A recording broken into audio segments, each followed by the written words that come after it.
Existe uma música que praticamente todo mundo no Brasil cantou pelo menos uma vez na vida. Uma melodia que entrou na nossa cabeça quando éramos crianças e nunca mais saiu completamente. Hakuna Matata. Sem problemas, sem preocupações. E durante décadas a gente tratou essa filosofia como se fosse um presente, como se Timão e Pumba tivessem revelado ao pequeno Simba, e por consequência a todos nós, o segredo da felicidade. Mas e se eu te dissesse que essa música não é sobre liberdade? E se eu te dissesse que por trás daquela melodia animada, daquelas cores vibrantes e daquelas gargalhadas, existe uma das representações mais assustadoras e precisas de como a nossa geração aprendeu a fugir dos problemas em vez de enfrentá-los? E mais do que isso, e se os insetos coloridos que Simba começa a devorar com um sorriso no rosto forem, na verdade, a metáfora mais perturbadora para o fast food, para os ultraprocessados, para a nossa relação doentia com a comida fácil que a cultura pop já criou? Porque depois do que você vai entender hoje, eu prometo que você nunca mais vai conseguir ouvir Hakuna Matata sem sentir um frio na barriga. Nunca mais. Antes de qualquer coisa, eu preciso que você entenda em que estado emocional Simba se encontra no momento em que conhece Timão e Pumba, porque essa parte a maioria das pessoas pula. Todo mundo lembra da música, todo mundo lembra das risadas, mas quase ninguém para pensar no que aquela cena realmente está mostrando. Simba acaba de fugir. Fugiu de Scar, fugiu das hienas, fugiu do que ele acreditava ser o seu crime, a morte do seu próprio pai. Ele é um filhote de leão sozinho no meio de um deserto árido, sem água, sem comida, sem ninguém. Ele desmaia. O calor do sol bate nele enquanto abutres começam a pousar ao redor. Aquela imagem não é inocente. Aquela imagem é o retrato de um ser completamente destruído por dentro. Um ser que desistiu. E é exatamente nesse ponto, no momento de vulnerabilidade absoluta, que Timão e Pumba aparecem. E aqui está a primeira camada que eu quero que você absorva com cuidado. Pessoas e animais, e personagens que estão no fundo do poço emocional, não escolhem o caminho mais sábio quando alguém aparece para ajudar. Eles escolhem o caminho que dói menos. Sempre. É uma questão biológica, é uma questão neurológica. O cérebro humano, quando está sob estresse severo ou em processo de luto, literalmente muda a forma como toma decisões. A região do cérebro responsável pelo raciocínio de longo prazo, o córtex pré-frontal, começa a trabalhar em modo econômico. E as estruturas mais antigas do cérebro, as que buscam recompensa imediata e evitam a dor a qualquer custo, assumem o controle. Isso não é fraqueza de caráter, isso é biologia de sobrevivência. Mas o problema é que essa biologia que foi desenhada para nos salvar de ameaças físicas imediatas na vida moderna, nos empurra direto para as armadilhas mais sedutoras que existem. Simba não escolhe Timão e Pumba porque eles são sábios. Ele não escolhe a filosofia Hakuna Matata porque ela é verdadeira ou virtuosa. Ele a escolhe porque ela é a única saída que não exige que ele sinta a dor que precisa sentir. E essa distinção é tudo. É absolutamente tudo. Agora pensa comigo. O que seria o caminho natural de um leão? O caminho que o ciclo da vida, que o próprio filme celebra logo na abertura com aquela sequência épica no Orgulhoso Rochedo, determinava para Simba? Ele deveria voltar. Ele deveria crescer, amadurecer, aprender a caçar, desenvolver habilidades reais, enfrentar suas responsabilidades e, eventualmente, assumir o lugar que era dele por direito, o trono das terras do reino. Isso é o ciclo da vida. Isso é crescimento real. E crescimento real é doloroso, é lento, exige esforço. Exige que você olhe para as coisas que te machucaram e as processe em vez de enterrá-las. Mas Timão e Pumba não oferecem isso. O que eles oferecem é exatamente o oposto. E é aqui que o filme, provavelmente sem intenção, cria uma das metáforas mais precisas sobre comportamento humano moderno que já existiu no cinema de animação. Eles oferecem os insetos. Eu preciso que você preste atenção nessa cena específica porque ela é o coração de tudo que eu vou te mostrar hoje. Timão pega um inseto colorido, viscoso, brilhante e oferece para Simba. Simba olha com nojo. Ele hesita. Porque instintivamente, no fundo, alguma coisa nele sabe que aquilo não é o que ele deveria estar comendo. Um leão não come insetos, não é para isso que ele foi feito. Mas então Timão come um com aquele sorriso enorme, Pumba devora outro com entusiasmo, e eles transformam o momento em uma celebração. E aí vem a música, e aí vem a dança, e de repente, comer insetos coloridos no meio de uma floresta tropical parece ser a coisa mais libertadora e divertida do mundo. E Simba cede, ele morde o primeiro inseto, e aquele nojo inicial se transforma em aceitação. Agora para e pensa. Quando foi a última vez que você fez exatamente isso? Quando foi a última vez que alguma coisa dentro de você disse não, isso não é bom pra mim, isso não é o que eu deveria estar fazendo, e mesmo assim você cedeu porque o ambiente ao redor tornou aquilo parecer normal, festivo, até desejável? Porque é exatamente isso que a indústria alimentícia moderna faz. É exatamente esse o manual de operação dos ultraprocessados, do fast food, da comida hiperpalatável. E eu não estou falando isso de forma abstrata ou poética. Estou falando de ciência. Estou falando de estratégia deliberada, calculada, bilionária, que usa os exatos mesmos mecanismos que Timão e Pumba usaram com Simba para fazer com que você coma coisas que instintivamente sabe que não deveria estar comendo. Antes de eu continuar, deixa eu parar aqui um segundo, porque esse é exatamente o tipo de conteúdo que faz o canal crescer quando a galera apoia. Se o que você está ouvindo até aqui está te fazendo ver o Rei Leão de um jeito completamente diferente, então raio para esse vídeo custa 0. Deixa o like, comenta aqui embaixo o que você achou dessa conexão entre os insetos e o fast food, porque quanto mais o algoritmo entende que esse conteúdo tem valor, mais ele leva para outras pessoas que precisam ouvir isso. E se você ainda não é inscrito no Talvez Seja Assim, esse é o momento. Clica em inscrever agora. E se você quiser ir além, quiser fazer parte dos membros que tornam possível a gente continuar produzindo análises profundas como essa, tem o botão de membros aqui do lado também. Topa? Agora vamos fundo. Você já se perguntou por que é tão difícil comer apenas um biscoito? Por que quando você abre uma embalagem de salgadinho com a intenção de comer só um pouquinho, de repente a embalagem está vazia e você nem percebeu? Isso não é falta de força de vontade, isso é engenharia. Engenharia alimentar. Empresas gastam centenas de milhões de dólares por ano em laboratórios dedicados exclusivamente a descobrir o ponto exato de sabor, textura, cor e aroma que desativa os seus mecanismos naturais de saciedade e te mantém comendo além do que seu corpo precisaria. Isso tem um nome técnico, o Bliss Point, o ponto de êxtase, a combinação perfeita de açúcar, gordura e sal que maximiza o prazer imediato sem nunca te deixar verdadeiramente satisfeito. Os insetos de Timão e Pumba são coloridos. Eu não acho que isso é acidente do design.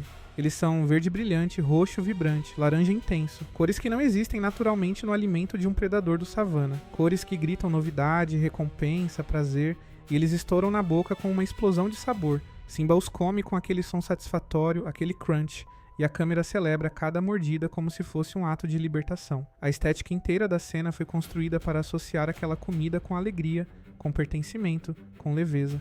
Agora troca os insetos coloridos por um hambúrguer brilhante, fotografado sob iluminação profissional. Troca o crunch viscoso por uma batata frita crocante saindo da fritura. Troca a trilha sonora alegre pela música do comercial de fast food, que você provavelmente já tem gravada na memória sem nem ter percebido. O mecanismo é idêntico, a sedução é construída da mesma forma, e o resultado no seu cérebro é biologicamente o mesmo, porque o que acontece quando você come ultraprocessados não é simplesmente que você sente prazer. O que acontece é que o seu sistema de recompensa, o mesmo sistema que foi desenhado para te motivar a caçar, a construir, a conquistar, a enfrentar desafios reais, esse sistema recebe uma dose artificial de dopamina que não foi ganha através de nenhum esforço real. E o problema com dopamina artificial é que ela cria um padrão de comparação. Depois que o seu cérebro experimenta o pico fácil, rápido e intenso da comida hiperpalatável, o prazer que vem de coisas que exigem esforço, uma fruta fresca, uma refeição caseira simples, começa a parecer inadequado, insuficiente, sem graça. É exatamente isso que acontece com Simba. Ele come os insetos coloridos, ele sente o prazer imediato, ele sorri, ele dança, e então o pôr do sol começa a cair, e eles se deitam juntos olhando para as estrelas. E Timão e Pumba ensinam a Simba que aquelas estrelas não são os espíritos dos seus ancestrais, que não tem nenhum significado maior ali, que é tudo simplesmente gás comprimido. E Simba ri, porque é mais fácil rir do que sentir a dor de saber que o espírito do seu pai está olhando para ele e que ele virou as costas para tudo que o seu pai representava. A comida fácil anestesia mais do que o corpo. Ela anestesia a mente, ela anestesia a identidade. Existe uma diferença fundamental entre sobreviver e nutrir.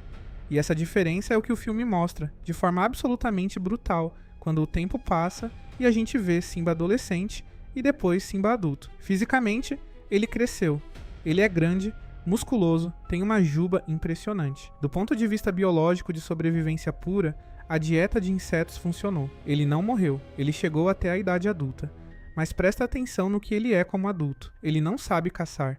Ele não tem habilidades de liderança desenvolvidas. Ele não tem clareza sobre quem ele é ou o que ele deveria estar fazendo. Ele está vivendo em um eterno presente de brincadeiras e gargalhadas com Timão e Pumba, completamente desconectado da sua própria essência. Isso é o retrato perfeito de uma geração inteira de jovens adultos que cresceu fisicamente, mas ficou emocionalmente e psicologicamente estagnada. E eu não estou dizendo isso para julgar. Estou dizendo isso porque a conexão é real demais para ignorar. Nós temos taxas de obesidade disparando, enquanto a indústria alimentícia cresce exponencialmente. Nós temos uma geração que acessa mais informação do que qualquer geração anterior na história da humanidade, mas que lida com ansiedade, depressão e vazio existencial em números nunca vistos. E uma das conexões que a ciência está cada vez mais mapeando é justamente essa, entre a qualidade da alimentação, a saúde do intestino e a saúde mental e emocional. Existe um conceito chamado de eixo intestino-cérebro. O intestino tem mais de 100 milhões de neurônios, é chamado por muitos pesquisadores de segundo cérebro. 90% da serotonina do seu corpo, o neurotransmissor associado ao bem-estar e à regulação emocional, é produzida no intestino. Quando você alimenta seu intestino com ultraprocessados, com açúcar refinado em excesso, com gordura trans, você está literalmente comprometendo a sua capacidade de produzir o substrato biológico necessário para se sentir bem de forma sustentável. Você se torna dependente dos picos artificiais que aquela comida oferece. E quando o efeito passa, o vazio é maior do que era antes. Simba passa a vida inteira nesse ciclo. Come os insetos, sente o prazer imediato, a leveza do Hakuna Matata, e qualquer pensamento mais profundo sobre responsabilidade, sobre identidade, sobre propósito, é imediatamente suprimido por mais insetos, mais brincadeiras, mais diversão superficial. Ele está sobrevivendo, mas ele não está vivendo, e ele definitivamente não está se tornando o rei que precisava ser. Agora pensa no paralelo moderno com uma honestidade que vai doer um pouco. Você acordou hoje com algum peso em cima, alguma conta, algum problema no trabalho, alguma conversa difícil que você estava evitando, algum objetivo que você prometeu para si mesmo que ia começar a perseguir e ainda não começou? E o que você fez com esse peso? Você o enfrentou? Ou você abriu o telefone, pediu algo pelo aplicativo, ligou a televisão e aí de repente eram 3 horas da tarde e o peso ainda estava lá. Só que agora estava acompanhado de uma culpa extra porque você sabia que tinha desperdiçado mais um dia? Isso é Hakuna Matata, sem problemas. Mas o problema não foi embora, ele só ficou esperando. Deixa eu ser mais específico ainda porque eu quero que esse paralelo fique absolutamente claro. O fast food, o delivery de comida industrializada, os ultraprocessados que você come na frente da televisão às 10 da noite depois de um dia difícil, eles funcionam exatamente como os insetos de Simba. Eles oferecem uma gratificação imediata que não exige nenhum esforço. Você não precisou planejar, não precisou comprar ingredientes, não precisou aprender a cozinhar, não precisou gastar energia. Em 15 minutos você tem uma caixa na sua mão que vai criar um pico de dopamina suficiente para temporariamente suprimir a ansiedade, o estresse, a tristeza, a sensação de fracasso. E no dia seguinte, os problemas estão todos lá. E você está, se estivermos falando do padrão mais extremo, talvez um pouquinho mais pesado, um pouquinho mais cansado, um pouquinho mais dependente daquele pico. E o ciclo recomeça. A dieta de Simba não é uma excentricidade divertida de um personagem de animação. É um mapa. É um mapa de como nós, enquanto sociedade, aprendemos a usar a comida não como combustível para viver plenamente, mas como instrumento de fuga de uma vida que não estamos tendo coragem de construir. Falando em construir, deixa eu dar uma pausa aqui porque eu quero falar sobre algo que tem tudo a ver com construir a identidade que você quer expressar no mundo. Se você curte animações tanto quanto eu e quer levar esse amor para sua vida de um jeito visual e cheio de personalidade, vai lá dar uma olhada na aba de shopping aqui do canal. Tem camisetas de animações que ficam incríveis, o tipo de peça que você coloca e qualquer outro fã identifica na hora. Vale muito a pena checar. Mas voltando para Simba, porque tem uma cena específica que eu preciso que você assista com os olhos que você tem agora, depois de tudo que já entendemos juntos até aqui. É a cena da aparição de Mufasa. Rafiki encontra Simba adulto e o leva até uma poça d'água que reflete o céu. E o espírito de Mufasa aparece nas nuvens e diz uma das frases mais poderosas de toda a história do cinema de animação. Você se esqueceu de quem você é, e por isso você se esqueceu de mim. Olhe dentro de você, Simba. Você é mais do que aquilo em que se tornou. Essa frase é o diagnóstico mais brutal e mais preciso da consequência da dieta de Simba. Não da dieta de insetos propriamente dita, mas da dieta existencial, da dieta de fuga, da dieta de conforto fácil em vez de verdade difícil. Mufasa não está falando de comida, está falando de identidade. Você se tornou alguém menor do que você era destinado a ser, porque escolheu consistentemente o caminho que não exige esforço, em vez do caminho que transforma. E aqui está o que me arrepia. Porque essa é a conversa que ninguém está tendo sobre os ultraprocessados. Todo mundo fala de calorias, de colesterol, de índice glicêmico. E essas coisas são importantes, eu não estou minimizando. Mas a conversa mais profunda, a conversa que o Rei Leão abre sem ter a intenção de abrir, é sobre o que acontece com a sua identidade quando você escolhe sistematicamente o caminho mais fácil. Existe uma pesquisa fascinante sobre algo chamado de ego depletion, o esgotamento do ego. A teoria básica é que a força de vontade é um recurso finito. Quando você usa energia mental resistindo a uma coisa, você tem menos energia para resistir à próxima. E uma das descobertas mais interessantes relacionadas a esse campo é que pessoas sob estresse emocional crônico têm consistentemente mais dificuldade de fazer escolhas alimentares saudáveis. Não porque elas não sabem o que é saudável, a maioria sabe, mas porque a carga emocional que estão carregando já consumiu os recursos que precisariam para fazer a escolha mais difícil. Simba está carregando culpa, está carregando luto, está carregando vergonha, está carregando a sensação de que não merece o trono porque foi responsável pela morte do pai. Essa carga emocional é colossal, e dentro dessa carga, Hakuna Matata não é apenas uma filosofia irresponsável, é a única saída que o sistema dele consegue processar. E os insetos são o combustível perfeito para essa saída porque eles entregam prazer sem nenhuma das condições que o crescimento real imporia. Agora vem a pergunta que eu quero deixar no ar. Que carga você está carregando que a comida fácil está te ajudando a não sentir? Porque essa é a pergunta real. Não é sobre o ultraprocessado em si, é sobre o que o ultraprocessado está cobrindo. Que scar você não está querendo enfrentar? Que responsabilidade você está deixando para depois enquanto pede mais um delivery? Eu sei que isso é duro, e eu sei porque dói especialmente, é porque é verdadeiro. A gente não usa comida para se nutrir quando está triste. A gente usa comida para não sentir que está triste. E a indústria alimentícia sabe disso melhor do que qualquer psicólogo clínico, porque eles investiram dinheiro suficiente para mapear esse comportamento com precisão cirúrgica e criar produtos que exploram exatamente essa vulnerabilidade. Os insetos de Timão e Pumba são coloridos e viscosos e fáceis de engolir. E a nossa comida de consolação é fotogênica e cheira bem e chega em menos de 30 minutos. O princípio é exatamente o mesmo. Quero fazer uma pausa aqui para deixar um agradecimento que é genuíno e que eu preciso que chegue às pessoas certas. Aos membros do canal, vocês são os que tornam possível a gente fazer isso. Esse tipo de análise, essa profundidade, esse mergulho que vai muito além do que a maioria do YouTube está disposto a fazer, isso existe porque vocês acreditam que vale a pena. Cada centavo de apoio dos membros vai direto para fazer esses vídeos com mais qualidade, mais pesquisa, mais impacto. Então, de coração, muito obrigado. Vocês são parte disso tanto quanto eu sou. Agora vamos voltar para o momento mais importante da jornada de Simba. O momento em que ele decide voltar. E presta atenção no que acontece internamente antes de qualquer ação externa. Antes de Simba colocar uma pata na direção das terras do reino, ele tem que fazer uma coisa que é fisicamente impossível de se fazer enquanto você está entorpecido pelos insetos coloridos. Ele tem que sentir. Ele tem que sentir a dor do luto que evitou por anos. Tem que sentir a culpa que enterrou sob camadas de Hakuna Matata. Tem que sentir a vergonha e atravessá-la em vez de correr dela. E a cena em que ele faz isso ao lado de Nala, ao lado de Rafiki, ao olhar para a própria imagem refletida na água, é uma das cenas de despertar emocional mais poderosas que já foram colocadas em um filme de animação para crianças. Porque criança é a faixa etária que estava assistindo, mas a mensagem era para os adultos em que essas crianças se tornariam. O retorno de Simba não começa com uma batalha, começa com honestidade. Começa com ele parando de comer insetos e começando a sentir fome do que ele realmente precisava. E o que ele precisava não tinha nada de colorido ou viscoso ou fácil.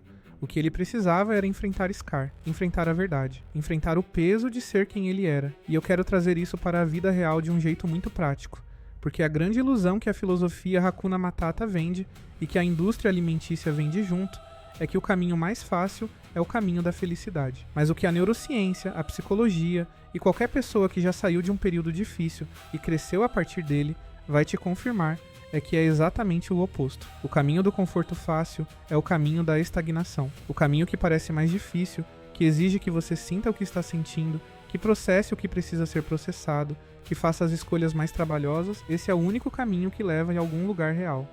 Não é coincidência que Simba, depois que decide voltar, para de comer insetos. O filme não mostra isso explicitamente. Não tem uma cena em que Timão e Pumba oferecem um inseto e Simba recusa, mas implicitamente, no momento em que ele assume sua jornada real, ele deixa para trás a dieta da fuga. Porque a fuga e o crescimento são incompatíveis. Você não pode crescer e fugir ao mesmo tempo. Você não pode construir o rei que você deveria ser enquanto está anestesiado pela dopamina fácil de uma comida que não te nutre de verdade. Agora quero trazer uma perspectiva que talvez seja a mais radical de tudo que já falei até aqui, e que também é a mais importante. O problema não é o Timão. O problema não é o Pumba. O problema não é a comida em si. A comida não tem moral, não tem intenção. O problema é a ausência de um ciclo de vida. É a desconexão entre o que você consome e quem você está se tornando. No início do Rei Leão, Mufasa explica para Simba o ciclo da vida. O leão come a antílope pasta na grama. A grama cresce do leão que morreu e virou pó. Tudo está conectado, tudo tem propósito, tudo tem consequência. E dentro desse ciclo, o leão caça porque caçar é o que ele foi feito para fazer. Não é cruel, é natural. É o esforço que define o predador. O problema de Simba não é que ele come. O problema é que ele come de um jeito que desconecta ele do ciclo que o define. Ele come sem esforço, sem propósito, sem consequência real. E isso, ao longo de anos, o torna alguém que não se reconhece mais. O problema de uma geração inteira não é que ela come. O problema é que ela come de um jeito que desconecta ela do ciclo da própria vida. Come por ansiedade, come por solidão, come por tédio, come por tristeza, come porque é fácil e barato e rápido, e o algoritmo do aplicativo já sabe o que você vai pedir antes mesmo de você abrir o app. E ao longo de anos, isso cria pessoas que não se reconhecem mais no espelho, que não entendem porque se sentem vazias apesar de terem tudo, que têm energia física mas não têm clareza, não têm propósito, não têm a sensação de que estão vivendo uma vida que é realmente a sua. Existe uma razão pela qual pesquisas sobre qualidade de vida consistentemente mostram que pessoas que cozinham para si mesmas, que têm alguma relação consciente com o que colocam no corpo, têm índices maiores de bem-estar subjetivo, independente do nível socioeconômico. Não é necessariamente porque a comida caseira é nutricionalmente superior em todos os aspectos, embora geralmente seja. É porque o ato de cozinhar, o ato de se sentar com intenção diante de uma refeição, reconecta você com o ciclo, te faz participante ativo da sua própria nutrição, em vez de consumidor passivo de uma indústria que te vê como mercado. É o equivalente de Simba aprender a caçar. É o esforço que te define. É o processo que te transforma em quem você deveria ser. E eu quero ser muito honesto aqui, porque esse canal sempre foi sobre honestidade, mesmo quando ela é desconfortável. Eu não estou pregando que você nunca mais pode pedir delivery.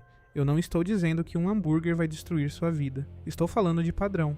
Estou falando do que acontece quando você faz da fuga o seu modo padrão de existir. Quando cada vez que uma emoção difícil aparece, a resposta automática é pegar o celular e pedir alguma coisa colorida que vai chegar quente e vai criar aquele pico de dopamina suficiente para que você não precise sentir o que estava sentindo. Porque o Simba que dança na floresta com Timão e Pumba é adorável, é carismático, é divertido, mas ele não é o rei. E nunca vai ser o rei enquanto continuar dançando. O rei só emerge quando ele para de dançar e começa a correr de volta para as terras do reino. E tem uma coisa no final da batalha de Simba com Scar que eu acho que é subestimada quase universalmente. Quando Scar confessa para Simba a verdade sobre a morte de Mufasa, é doloroso, é devastador. Simba tem que carregar em tempo real a revelação de que a culpa que carregou por anos foi baseada em uma mentira, e que o real culpado pela morte do seu pai estava na sua frente. Esse momento é uma dor que a dieta de insetos nunca poderia ter te preparado para enfrentar. Só a decisão de voltar, de sentir, de se reconectar com quem ele era, é que deu a Simba a estrutura interna necessária para atravessar aquele momento sem desmoronar. Crescimento real te fortalece por dentro. Fuga te deixa, temporariamente, sem dor. Mas a diferença é que o crescimento te prepara para os scars da vida real. E a fuga te deixa completamente despreparado no momento em que você mais precisa de força. Quando você sai da anestesia do ultraprocessado, quando você começa a prestar atenção no que coloca no corpo, não como punição, mas como um ato de cuidado, de respeito pela máquina biológica incrível que te carrega pelo mundo, coisas começam a mudar. Não porque a cenoura crua seja magicamente transformadora, mas porque o ato de fazer escolhas conscientes reconecta você com o fio de intenção que atravessa todas as áreas da sua vida. Você que escolhe com intenção o que come, tende a escolher com mais intenção como usa seu tempo, como cuida das suas relações, como persegue seus objetivos. Não é coincidência, é o ciclo da vida operando, é o esforço criando o caçador. Simba que volta para as terras do reino não é o mesmo Simba que fugiu, obviamente. Mas o que eu quero que você perceba é que a transformação mais fundamental não aconteceu na batalha com Scar. Aconteceu no momento em que ele decidiu sentir em vez de fugir. Aconteceu no momento em que ele substituiu os insetos coloridos pela fome de verdade. A fome de ser quem ele realmente era. E eu vou encerrar com a pergunta que esse filme, sem saber, fez para todos nós. O que você está comendo em vez de enfrentar o que precisa ser enfrentado? Que insetos coloridos você pediu ontem à noite, enquanto a responsabilidade, o crescimento, a transformação que você sabe que precisa fazer, ficava esperando no fundo das terras do reino, que é a sua vida? Porque o Mufasa dentro de você, a parte mais profunda de você que sabe quem você é e para onde você deveria estar indo, esse Mufasa está nas nuvens olhando para baixo e dizendo: Você se esqueceu de quem você é. Olhe dentro de você. Você é mais do que aquilo em que se tornou. Hakuna Matata não é o final da história. É o intervalo entre a fuga e o retorno. E a questão não é se você vai ter coragem de voltar. A questão é quando. Vai lá, hypa esse vídeo, deixa o like e comenta o que você achou dessa análise. Até a próxima.